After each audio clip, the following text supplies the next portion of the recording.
So when Aunt Rosalie passed away and Carlene inherited the house and then immediately got a job offer to teach, she saw it as a sign that could not be ignored and came back to the town that she should never have left.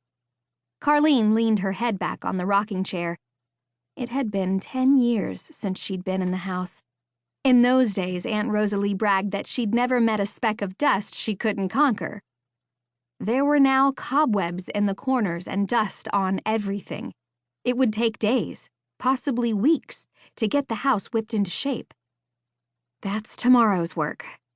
Today's is getting Aunt Rosalie's stuff sorted through to make room for ours. Happy New Year to us. She raised her cup of tea and then set it on the table. Carlene drew her jacket closer around her chest and headed back out for the rest of the boxes. Thank you, Aunt Rosalie, for leaving me everything in your will. At least I have a place to live and don't have to pay rent. As she stepped off the porch, she heard tires on the gravel road.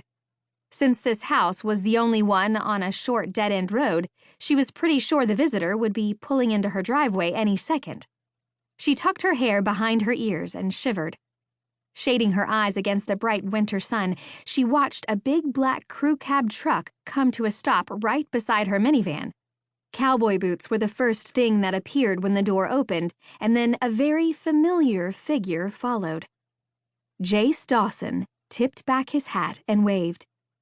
In a few long strides, he was close enough that she caught a whiff of Stetson aftershave, a scent that still created a stir in her hormones every time she smelled it. Happy Texas had a population of less than 700, so it was a given that she'd run into Jace someday, probably sooner rather than later. But the first day she was there, before she could even get unpacked, meant that the gossip vines had not died in the past decade. Carlene, heard you were coming back to town. Here, let me help you get those into the house. He picked up all 3 of the remaining boxes and headed off toward the porch. So, you're going to be the new 5th grade teacher, Mama tells me. That's right. He filled out those Wranglers even better than he had in high school, and had maybe even grown another inch or 2. I'm real sorry about Ms. Rosalie. She was a pillar in this town and the church. It's hard to believe that she's gone, he said. Thank you. It came as a shock to us, too. She was amazed that her voice sounded normal, considering the way her pulse had shot up at the sight of him.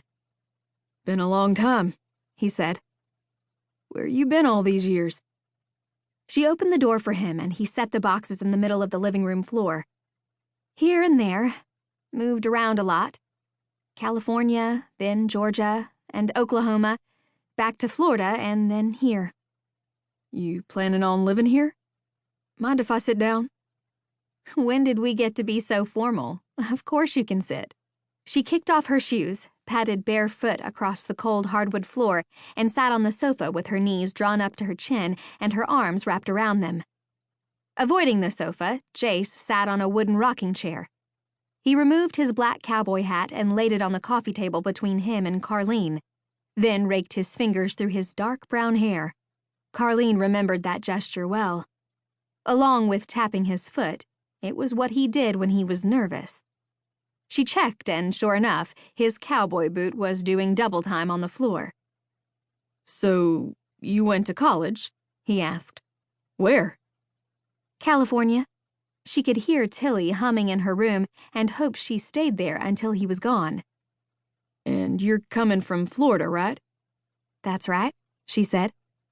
Can I get you something to drink? I've got root beer and apple juice. Haven't been to the store. No, I'm good. His hand went toward his hair again. I missed you when you left. We were just kids, right out of high school, Jace.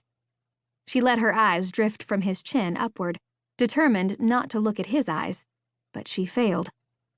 His gray eyes locked with hers across the room, and he took a deep breath. You promised you'd stay in touch.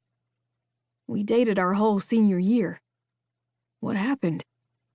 Life happened. Time and distance takes its toll. Tilly had stopped humming and was talking to her stuffed toys, asking them if they liked the new house. Then her voice dropped.